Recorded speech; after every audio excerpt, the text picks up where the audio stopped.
My adoptive mother stood up at my 30th birthday dinner, tapped her fork against her glass, and told everyone at the table that she had a special announcement to make in my honor.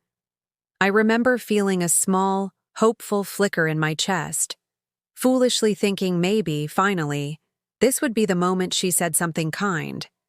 Instead, she smiled and said, "I just think it's important everyone here understands that blood matters, and we all know she was never really one of us." My phone buzzed in my pocket less than an hour later, a message from someone I had never met, someone who, as it turned out, actually was. Hey everyone, welcome back to Silent Family Stories. If you're new here, this channel is all about the quiet, real moments inside families, the conversations and events that shape someone's entire sense of self, often in front of an audience that has no idea how much weight those words actually carry. If that kind of story matters to you, go ahead and hit subscribe now, because there's a lot more of this coming your way. All right, let's get into it. I was adopted as an infant, placed with my adoptive parents through a private adoption arrangement when I was just a few weeks old. Growing up, I always knew I was adopted.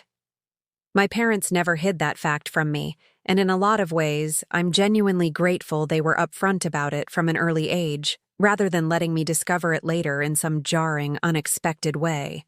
What I didn't fully understand as a child, but came to recognize more clearly as I got older, was the subtle but persistent difference in how I was treated compared to my two younger siblings, both of whom were my parents' biological children, born a few years after they adopted me. I want to be careful here, because I don't think my parents set out with any conscious intention to make me feel like an outsider in my own home. I genuinely believe, at least in the beginning, that they loved me the way any parent loves a newborn placed in their care. But over the years, small patterns emerged, patterns that, individually, might have seemed insignificant, but that accumulated into something much heavier by the time I reached adulthood. Family photos on the wall seemed to feature my siblings more prominently as we all got older.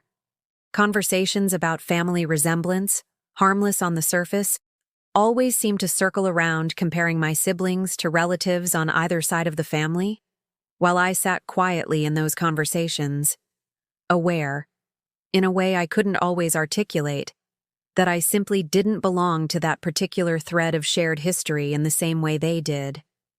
My adoptive mother, in particular, developed a habit over the years of making comments, usually framed as jokes or offhand remarks, about how different I was from the rest of the family.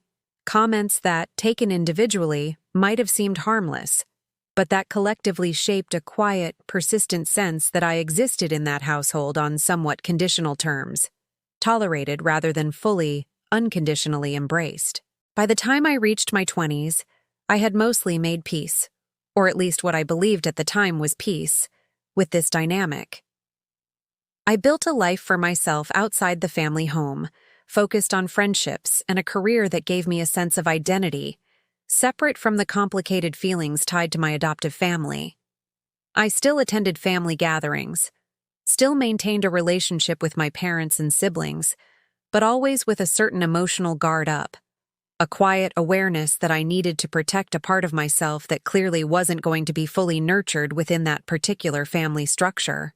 My 30th birthday fell on a weekend that year, and my mother had offered, somewhat unusually given the emotional distance that had settled between us over the years, to host a dinner at the family home to celebrate. I remember feeling a cautious, guarded sense of hope leading up to that dinner. The kind of hope you try to talk yourself out of because you've been disappointed too many times before, but that lingers anyway, quietly, in the back of your mind. The dinner itself started off pleasantly enough. My siblings were there with their partners, a few extended family members had been invited as well, and for the first hour or so, conversation felt lighter and more genuinely warm than most family gatherings I could remember in recent years. Then came the toast. I still don't fully understand what prompted my mother to say what she said that night, standing there with her wine glass raised, looking directly at me with an expression that, in the moment, I genuinely mistook for warmth. Whatever her reasoning, intentional or not, Fueled by whatever mixture of alcohol and long-buried resentment might have been at play that evening, the words landed with a weight that silenced the entire table. "I just think it's important everyone here understands that blood matters, and we all know she was never really one of us." I remember the specific disorienting quality of that silence afterward, the way every single person at that table seemed to freeze, unsure whether to laugh it off as some strange attempt at humor or address it directly for the cruelty it actually represented. My younger sister, to her credit, immediately spoke up, telling our mother that what she said wasn't okay, that it wasn't funny, that she needed to apologize. My mother, seeming to suddenly register the weight of what she had actually said out loud in front of everyone, stammered something about it being a joke, about people being too sensitive these days. Though the damage of that moment had already settled firmly into the room. I didn't cry there, though I wanted to. Some part of me, the same part that had spent years quietly protecting itself against exactly this kind of moment, simply went still, calm in a way that probably looked more composed than I actually felt underneath. I excused myself not long after, stepping outside onto the back porch, needing distance from the awkward, unresolved tension still hanging over that dinner table. It was there, sitting alone in the cool evening air, that my phone buzzed with a message from an unfamiliar number. A few months earlier, somewhat on a whim, encouraged by a close friend who had done something similar herself, I had submitted a DNA testing kit through one of the popular consumer genealogy services, mostly out of simple curiosity about my biological background. Something I had honestly given very little serious thought to over the years. I hadn't heard anything particularly noteworthy back from it initially, just some general ancestry information. Until that message arrived. The message was from a woman named Claire, who explained, carefully and warmly, that the genealogy service had flagged us as a close biological match. Close enough, she gently explained, that after doing a little more digging on her end, she strongly believed she might be my biological half-sister. I sat there on that porch, reading and rereading her message several times, the timing of it feeling almost surreal against the backdrop of what had just happened inside that house. I want to be honest here and say I don't believe in dramatic, cosmic timing in the way movies sometimes present it. This wasn't some mystical sign meant specifically for that exact moment. It was simply an ordinary coincidence. The kind that happens more often in life than we tend to notice. A message that had likely been sitting in a queue somewhere, arriving on an otherwise unremarkable evening that just happened to also be my birthday.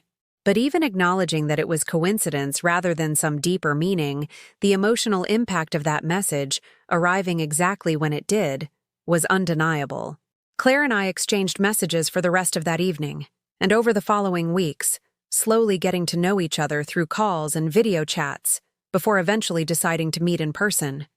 She explained that our biological mother, who I learned had passed away several years earlier from an illness Claire didn't go into great detail about, had given birth to me as a very young woman, under circumstances involving family and financial pressures that had made keeping me at the time feel impossible for her.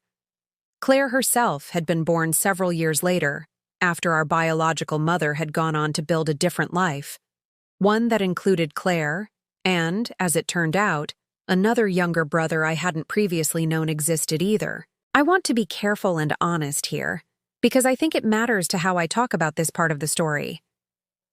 Meeting Claire, and eventually my biological brother, didn't erase the complicated feelings I carried about my adoptive family, and it didn't magically resolve years of accumulated hurt in some instant, tidy way.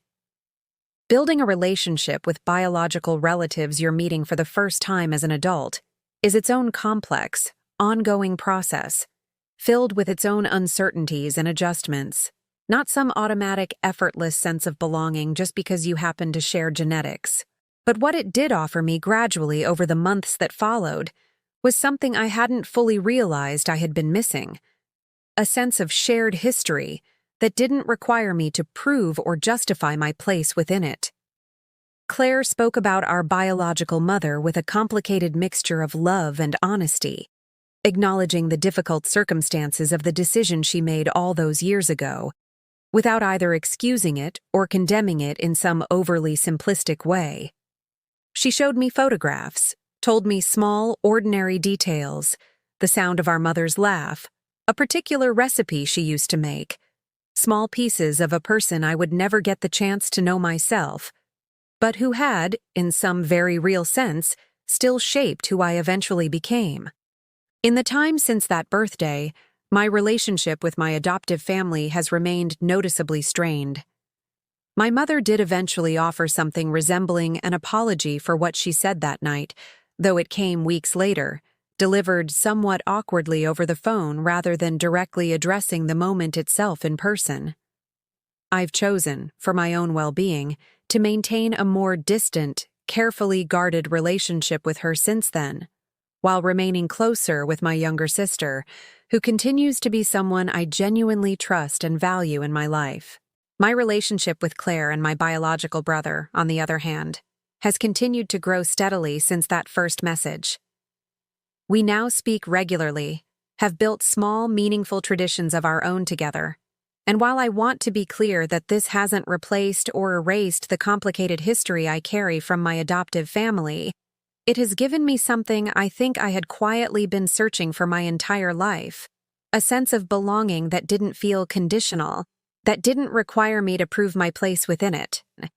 What I've come to understand from this whole experience is that family, in its truest sense, isn't only defined by who raised you, or even necessarily by shared biology alone.